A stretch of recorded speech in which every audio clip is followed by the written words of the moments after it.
Hello hello सबैजनालाई नमस्ते है। मैले 1 महिना अगाडि एउटा भिडियो बनाएको थिएँ कि लीलावलीले पैसा खाएर सम्पर्कविहीन हुनुभयो भनेर। त्यो भिडियो पोस्ट गरेको आधा घन्टामा उहाँ सम्पर्कमा आउनुभयो कि होइन। सबैजनाले सेयर गरिदिनु भएको थियो, त्यसको लागि पनि धन्यवाद दिन चाहन्छु सबैजनालाई। त्यसपछि उहाँले त्यो भिडियो पोस्ट गरेको आधा घन्टामा सम्पर्कमा आएर उहाँले त के अब उल्टै कराउनुभयो कि मसँग। मेरो भिडियोहरू यस सामाजिक सञ्जालमा हालिस्, मेरो बेइज्जत गरिस् भनेर। अरू साहुहरूको नि कति पैसा खाछु, अरू सबै साहुहरू चुप्प लाएर बसिरहन्, तैँले सामाजिक सञ्जालमा हालिस् भन्नुभयो कि उहाँले।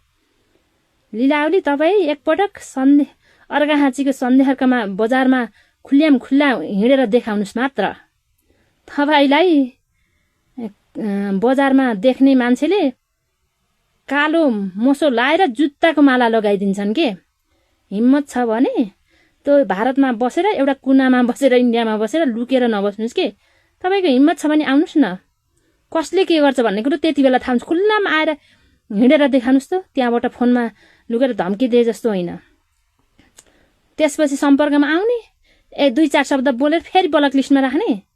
हिम्मत छ भने मैले म्यासेज पठाएको छु, हिम्मत छ भने सन्देहर्कमा आएर देखाउनुहोस् कि तपाईँलाई कसैले केही गरिदिन्छ कि केही गर्दिन भने। जुत्ताको माला लगाइदिन्छन् भने मैले भन्ने छु, बल्ल तपाईँलाई सेबास, तपाईँलाई कसैले केही भन्दो रहन्छ भन्ने छु। अहिलेसम्म पनि मैले अझै फोटा राखेर भिडियो बनाएको छैन कि। अझै पनि तपाईँको भन्दा नि तपाईँको छोराछोरीको इज्जत सोचेर, किनकि नाम त जो कसैको पनि हुन्छ लीलावली भनेर फोटा राख्ने बित्तिकै तपाईँको सारा संसारले देखेको हुन्छ कि। अझ अहमता र घमण्डले छोडेन तपाईँलाई।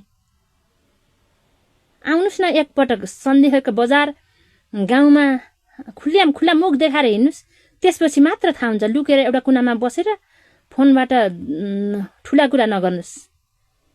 सक्नुहुन्छ नि खाएको ऋण तिर्नुहोस् न। तपाईँलाई कसैले केही भन्दैन कि, तपाईँको इज्जतलाई कसैले केही गर्दैन।